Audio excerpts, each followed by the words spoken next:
what we use for your vote by mail is the information that's located on the registration card. So it's important to have that information correct and accurate, because that's what we will use for the vote by mail process. Now there are, with the volume of cards that we receive, and at this point in time, approaching the October 5th deadline, we get about 1,000 cards a day that we need to process. And just like with anything else, we find a pattern on what is the most common mistake that we find with these registration cards. For us, it's actually a no signature on the card. And we believe the reason for that is someone will go to our website, they will complete and fill out the fillable PDF, but the only thing you can't fill out online on the fillable PDF is your signature. So they print it, they put it in an envelope, they return it to us at 2925 Euclid, and they forgot to sign it. Well, we have to have that signature. So we will reach back out to you to get that. If you do go online and do the online application, obviously you can't sign your computer, but the online system works with the Ohio Bureau of Motor Vehicles, and that's where we would get your signature from. And so if you do register online, you are required to have either a driver's license or state ID number, so those systems can cross-reference with each other. And by doing that, we ensure accurate data, and then we were able to get a signature electronically from the BMV. So that's important to make sure that you have that complete. Another thing that's key is moving. And so when an individual moves, they need to update their address. It doesn't automatically happen. All government agencies don't talk to each other. So if you move from county to county within Ohio or within Cuyahoga County itself, you need to go ahead and you need to update your address and get that information to us, because it may impact the ballot that you get, the precinct where you reside, and we want to make sure we have that updated in enough time. If not, and you go to the polls and you inform the poll worker, Chantel will just quickly tell you what happens if you appear on election day and inform the poll worker of an address change that you haven't made prior to the deadline. So if you are at a polling location and you need to update your address, the poll workers will actually still check you in at first, looking for your address on our electronic poll book unit. So they'll ask for your street address, and what that will do is just verify that the polling location that you're at on election day is actually assigned to the polling location for the precinct that you reside in. And once they've determined that you are in the correct location, you will be asked to go over to the voter assistance table to cast a provisional ballot. So if for some reason you are in the wrong location for the precinct that your address is located in, our electronic poll books have the ability to provide turn-by-turn directions from each polling location to the next, depending on where you are in the county. And also, you can send a link that can be sent via text or email to voters that will be able to be pulled up right on their smartphones with Google Maps to show the location. Voter registration, one of the errors that I talked about was the missing signature. Another thing I wanted to add to that is, if we do get an incomplete voter registration card, and if we are able to make out the name of the voter and have the address, we will send you a letter with the new registration card asking you to complete that and send that back. But if say for example, if the address is missing or the name is missing, and we only have, say for example, your ID and your date of birth, we don't have enough information to get something out to you. So if we can figure out who you are, we will send you out a new card to get that back to us in time. Also, a voter registration card is something that another individual can return to our office. So similar to a vote by mail application, a voter registration card can be brought down by voter registration drives or whatever in mass quantities to us, and that we will accept those and we will process those. So that is something, but there is a 10-day deadline if you do register with a part of a voter registration campaign.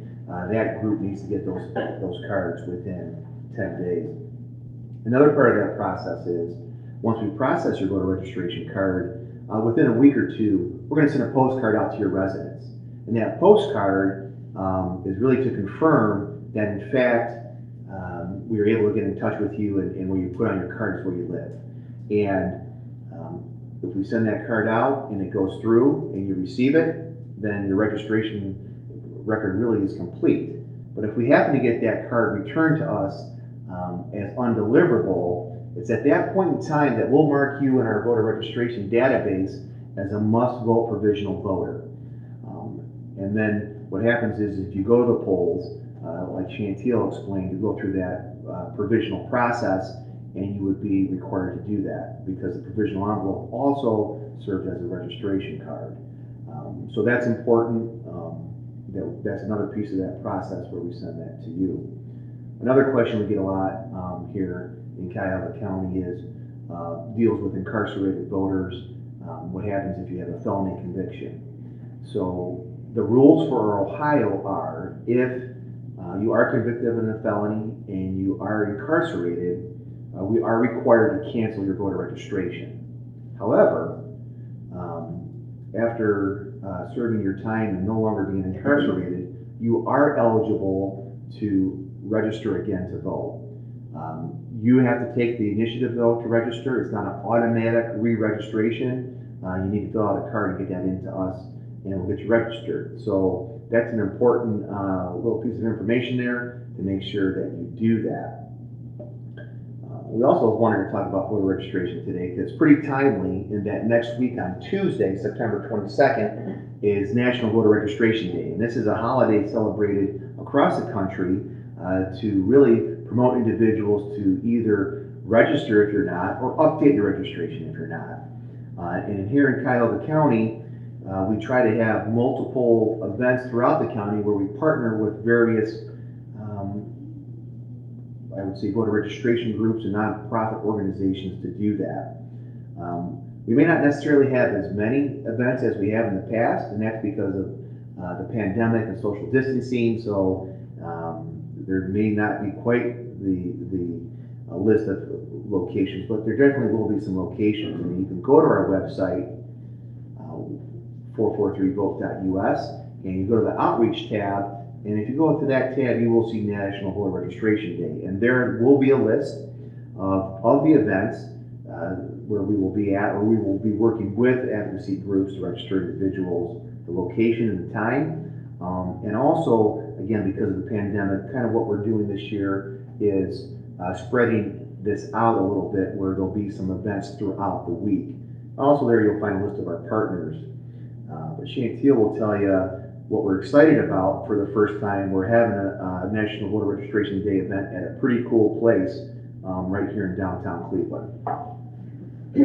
So I actually knew that he was going to throw this one to me, so I can struggle with the new name of the Gunda. So forgive me as I go through all the names that the Gunda is now called. The Rocket Mortgage Fieldhouse. Wow, that's what I was going to go with. I should have just gone with that. So we will be having outreach event there on Tuesday, but it's also going to use a polling location on election day for a few precincts. And that would be just the precincts that used to vote at Old Stone Church. So not all the precincts in downtown Cleveland, but just a few surrounding precincts there. So we're really excited to partner with the Cavs and with the people at Rocket Mortgage Fieldhouse. We feel very blessed in Cleveland to have a sports team, professional sports team, and a facility and arena that has the ability to house voters to vote on election day, and large events for things like National Voter Registration Day to help get the word out. So kind of very exciting for us. So that, and that'll be from 10 a.m. to 2 p.m. on Tuesday.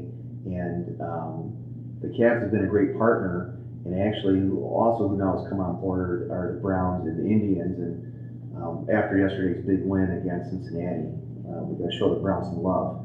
So I think there's going to be the mascots from the various teams and stuff. So it'll be pretty cool. So if you have a chance, why don't you go ahead and stop on down.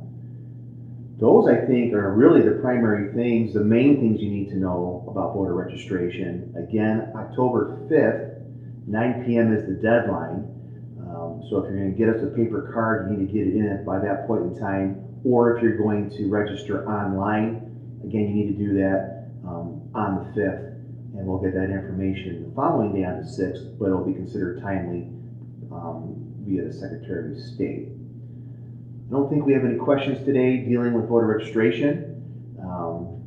So want to thank you again for coming and listening to what we had to say about the voting process, and hope everybody has a great weekend.